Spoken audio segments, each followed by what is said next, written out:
there and welcome back to another video of jPlay. I am Marcus and today I will walk you through some rounds of RoboRace. It's been quite a while, but our little baby girl has recently arrived, so time was a little bit short, but I'm pretty sure you'll understand.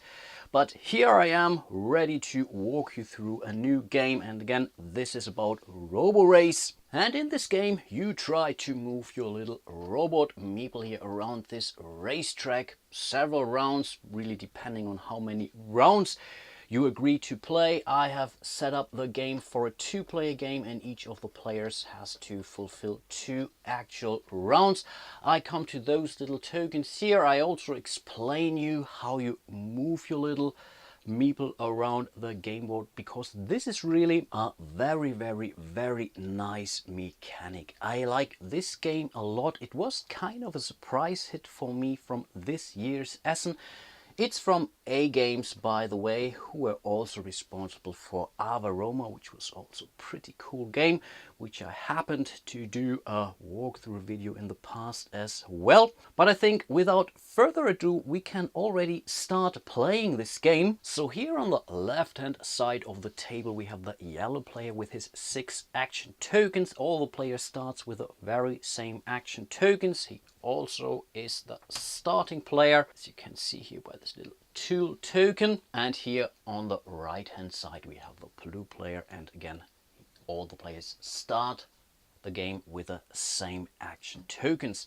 Those action tokens are part of the standard game. There is also, let's say, a family friendly mode of the game where you play without any of those tokens, but I might mention this later on.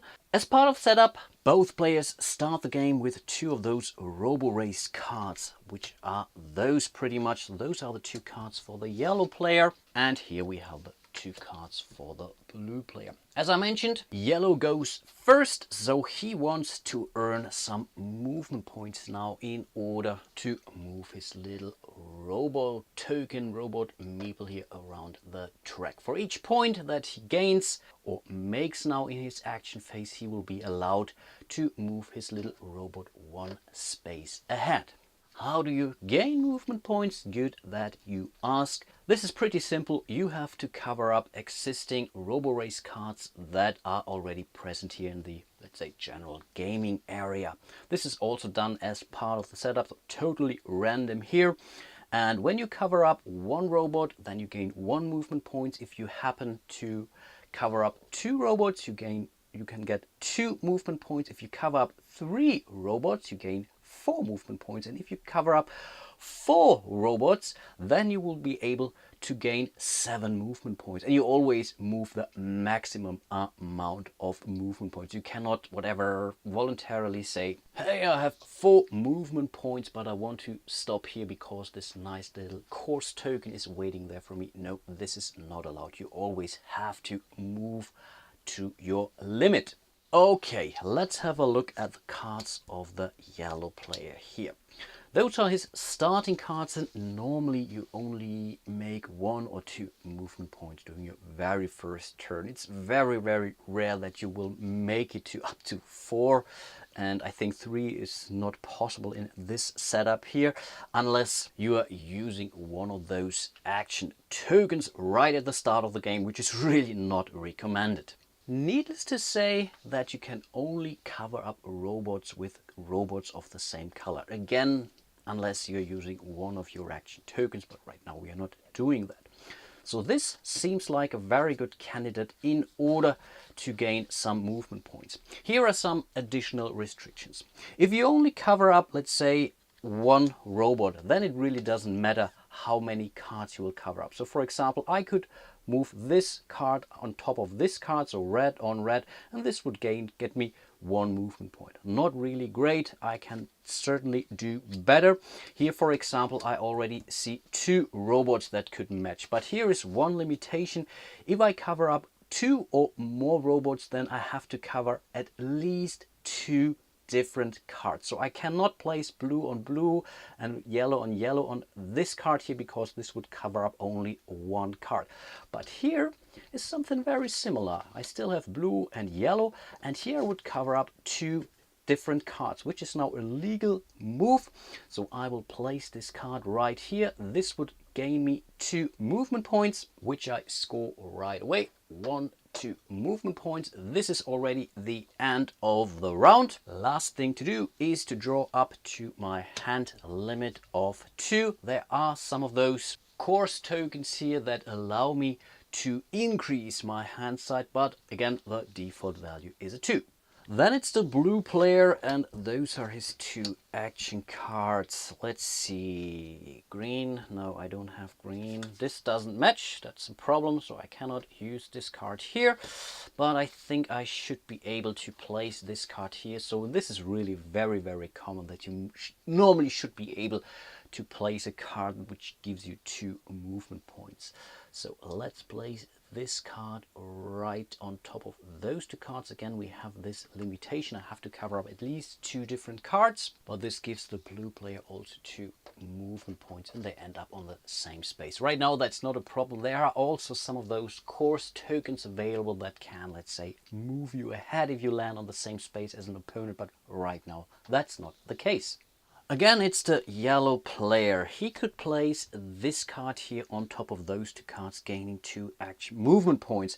But I think this is not what he wants to do, because he wants to get this course token. So he needs 1 movement point. So I think he will rather play this card on top of this card. So blue on blue, granting him 1 movement point. So he lands on this space, which gives him this course token, and this one is a one-time token. It's called the trick, which allows the player to get one of those RoboRace cards, place it on the play area, and then he will be able to treat this area as empty. You could place it like this or like this. In this case, it could be a little bit easier for this player, for example, to get a 3 combo here, which would give him 4 movement points, which isn't that bad. And this way he does not need to use one of his action tokens, because each of those action tokens that you haven't used until the end of the game gives you 1 additional movement point. So when one player crosses the finishing line for the final time, basically, so ending the race, all the players can still score their action tokens, and then even the player who could be second or last could still win the race if he hasn't used any of his action tokens and the other players did. So this is really something, yeah, that you have to keep in mind and, yeah, have to balance. Let's draw the second card for the yellow player, and of course we must not forget to spawn a new course token on the game board, and you normally do that on the space where you started this round. Fortunately, blue cannot grab this token here because, yeah, he has to end his movement actively on this space in order to get it. So yeah, but this is something that maybe he could get when going there the second time.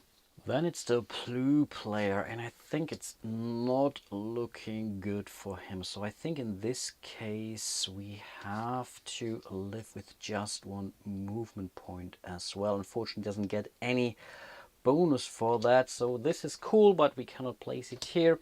So I think in order to prepare for the next move, we will place this RoboRace card on top of this RoboRace card, giving the blue player 1 movement point. And then it's the yellow player again, and I think he can only manage to place this card. Normally, this really takes some time, and you really have to give each player some time to think about, because you really do this and that, you place it here, you do this, all the cards, you move things around, you think when should you use your action tokens or whatnot. But in this case, of course, I do all this thinking off camera, not to bore you. So I think he will place this card on top of those 2 cards. This gives him 2 movement points. And of course, I was also checking for his course token if he could use it, but there was not really a great way to do so. So he will get 1, 2 movement point. Now it's back to the blue player, and after thinking about things a lot, actually, I think he came to the conclusion to use one of his action discs, because he really wants to have 4 movement points in order to make it to this course token here. 1, 2, 3 and 4. Unfortunately, he doesn't have the right cards, but he's getting close to that, because because he has this card here. So here we have green, yellow, red, but unfortunately here we have blue and red. Of course, this would make 7 movement points, but of course right now he's not yet allowed to place this. But here is how those action tokens come into the picture, because this one here, I think this is called the extra, allows him to place one of these cards on top of 4 robots, and only 3 of those have to match. The 4th one can be any color combination you could think of, but you still gain 7 movement points. So let's flip this token. So this one doesn't give him any more movement points at the end of the game, but now he's allowed to place this card. 1, 2, 3 matches. The 4th one doesn't have to match because we just spent our action token. This gives him 7 movement points, which is really something, and 7 is cool enough to make it onto this space here. 1, 2, 3, 4, 5, 6, 7. So he's not caring about this course token here. No, he's going for this one, as we have to place a new course token on the space where the player started. Let's just do it right away before we forget. 1, 2, 3, 4, 5, 6, 7. Let's grab this course token and place it in front of the player. And wow, this is the ongoing course token here, so you can use this special ability once per round, and it's called pushing. Once per turn in the arena, if you end your movement on a field with other robots, you may move forward a maximum of 2 fields. Isn't that awesome? And again, this is an ongoing task, so you does not need to spend it, but of course you have to keep in mind that your course tokens are limited to 2. If you gain a 3rd one, you have to get rid of one of those without using it. And yeah, in this case, it's pretty obvious that he might think of keeping the pushing because, again, it's an ongoing ability. Awesome. Back to the yellow player, who seems a little bit shocked right now because yeah, blue is really in the lead right now. So he's really thinking of using his course tile here. Why should he do that? Because he wants to get as many movement points as possible. Again, he's also coming close, so he could place this card here, but unfortunately this red one right now is a problem for him. So I think in this case he will use his course token. So this is spent, goes back to the reserve. This would allow him to, as a trick, to place one face down card on top of other robots. Again, this is now an empty space, so let's place it like this.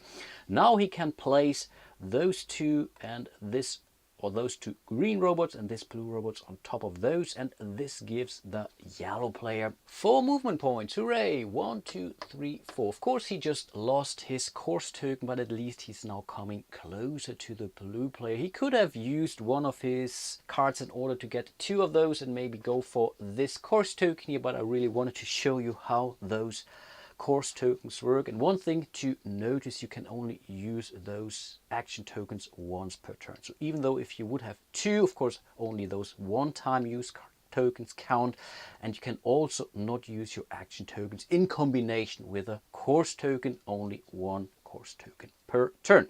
The last card the blue player drew was really great. So this was the card, and guess what? He can place it on top of this, of those 2 cards here. Again, this would give him 4 movement points altogether. So again, he will grab one of those course tokens. So let's place a new one there. 1, 2, 3, 4. Let's grab it. And here he found the swap, and this is pretty obvious. You can exchange 2 cards on the gaming area which are not covered by other cards. So for example, he could exchange those 2 cards and he can rearrange them in any order, and those cards do not have to match the underlying robots here. So in this case you can really prepare for an awesome move if you see the chance. And this is how you can really see how valuable those course or action tokens can get. Of course, this is something which can be pretty difficult for your little one, and this is where the designers have come up with this game variant for beginners and young robot builders. They're just not using those action or course tokens. You start with a basic game just using those robot cards, RoboRace cards, and then after a couple of rounds you might introduce those action tokens here, and then after a couple of more rounds you can then agree to also use those core tokens. But let me assure you, this game is also fun without using those action tokens. Really, I played this game with my little one a lot, using this young robot builders variant a couple of times, and now we have advanced to use those action tokens as well. Let's do one more turn, and I think yellow wants to play this RoboRace card on top of this card, because this gives him one movement point and allows him to grab this course token. And in this case, he also got the swap. Let's spawn a new course token, and then it's Blue, who again got so incredibly lucky with his card draw the last round. So he just found this card, which is a perfect match for this combination here. So natively he gains 7 movement points. 1, 2, 3, 4, 5, 6, 7. So he's really in the lead. Of course, he crossed the finishing line, so he's now in his final lap. And this also makes it pretty obvious that when you play with those course and action tokens, you should really consider playing for at least 3 or 4 rounds. But I think I will end my walkthrough video here, and now I really hope that the core mechanics became clear to you, and really I was able to show you how fun this game can really be if you are whatever someone who enjoys a little puzzle and use this puzzle in order to move your little robot, use some of those fancy additional action or course tokens, then RoboRace might really be a game for you. Of course, I haven't explained all of the course tokens or those action tokens here. This, for example, is I think called again, so you can take another turn right after this turn in order maybe to prepare a pretty cool move, and whatever, gaining 8 or 9 movement points in one single round. This one allows you to reactivate one of your used action tokens. This allows you to flip RoboRace cards on the board. Here you can change cards from your hand with cards from the draw pile and so on. So there are really various ways in order to gain the maximum amount of movement points in this game. And yeah, I really hope that you enjoyed my little walkthrough of RoboRace. It's really a fun little game, easy to explain, but really tough at times. And I think this game can be even more challenging when playing without those, let's say, course and action tokens. But of course, then it's really very luck based, and depending on which cards you draw, this can be really painful at times. If you have just seen this, the blue player just drawn just awesome cards from the draw deck, whereas the yellow player really had to rely a little bit more on his course tokens and whatnot. But still, it's a very fun game. And if you didn't win the first game, then you just play another session right after the first one. This game only takes whatever 15-20 minutes, so it's really not that bad if you lose one single session. Hope to see you soon in one of my other videos, and yeah, until then, bye bye.